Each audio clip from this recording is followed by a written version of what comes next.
Quanto maior é o medo, maior é a resistência a ele. E isso dá origem a uma série de atividades neuróticas. Há temor e a mente, ou o eu, diz: não deve haver temor. E, em consequência, há dualidade. Está o eu, que é diferente do temor, que escapa do temor e resiste, que cultiva a energia, que teoriza ou vai ao analista. E está o não eu. O não eu é temor. E o eu está separado desse temor. Desse modo, há conflito imediato entre o medo e o eu, que está sobrepondo-se ao medo. Existem o observador e o observado. O observado é o medo, e o observador é o eu, que deseja desfazer-se desse medo. Há, pois, uma oposição, uma contradição, uma separação, e, portanto, há conflito entre o medo e o eu, que deseja desfazer-se desse medo. Estamos nos comunicando? O problema consiste, pois, nesse conflito entre o não-eu do medo e o eu que pensa que é diferente do medo e resiste ou trata de vencê-lo, de escapar dele, reprimi-lo ou controlá-lo.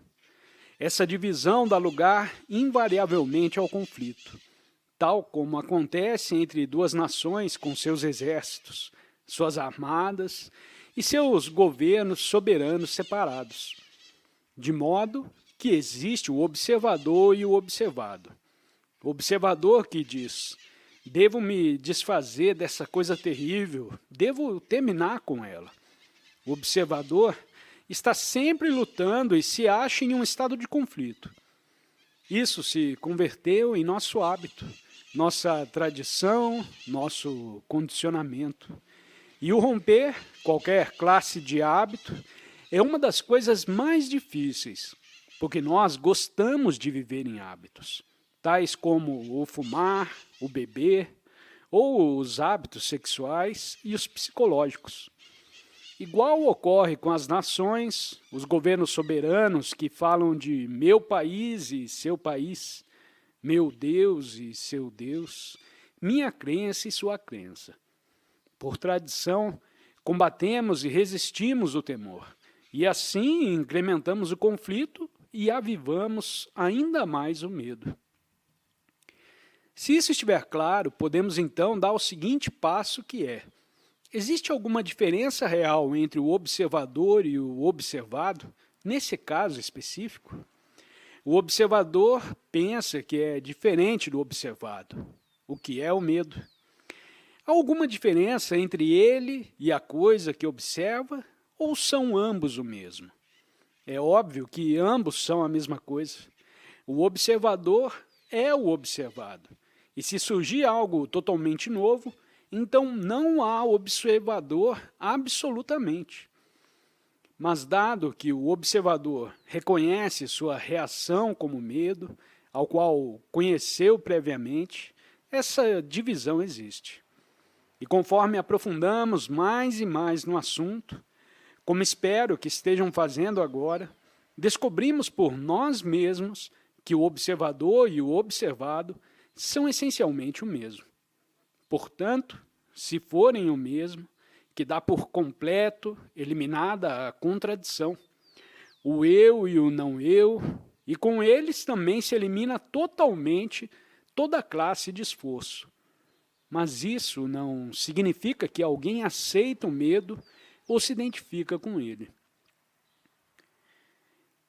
Existem o medo à coisa observada e o observador, que é parte desse medo. O que vamos fazer, então? Estão vocês trabalhando tão duro como o que vos fala?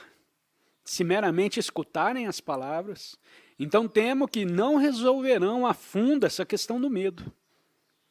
Existe só o medo e não o observador que o observa, porque o observador é o medo. Aqui ocorrem várias coisas. Primeiro, o que é o medo e como surge? Não estamos falando dos resultados do medo, ou da causa do medo, ou de como o medo obscurece nossa vida com sua desdita e fealdade. Estamos indagando o que é o medo e como surge. Devemos analisar o medo continuamente para descobrir seus intermináveis causas, porque quando vocês começarem a analisar, o analisador tem que estar extraordinariamente livre de todo prejuízo e condicionamento. Tem que olhar, que observar. De outra maneira, se existir alguma classe de tergiversação em seu julgamento, essa tergiversação aumenta segundo ele continua analisando. Portanto, o analisar para pôr fim ao medo não termina com ele. Espero que haja alguns analistas aqui, porque ao descobrir a causa do medo e atuar sobre tal descobrimento, a causa se volta ao efeito, e o efeito se volta à causa. Começa-se com o efeito e se atua sobre esse efeito para encontrar a causa. Então, o descobrir a causa e atuar de acordo com ela passa a ser a seguinte etapa. Ambos, causa e efeito, convertem-se assim em uma cadeia interminável.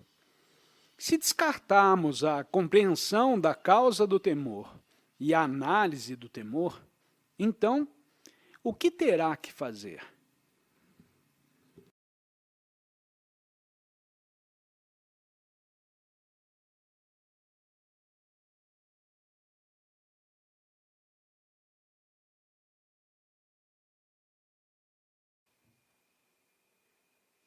Obrigada por ter assistido a este vídeo e não se esqueça de se inscrever no canal e recomendá-lo, além de deixar seu comentário sobre o assunto para que possamos realizar um ótimo diálogo que nos ajude a compreender melhor o assunto. Tenha um ótimo dia e até o próximo vídeo.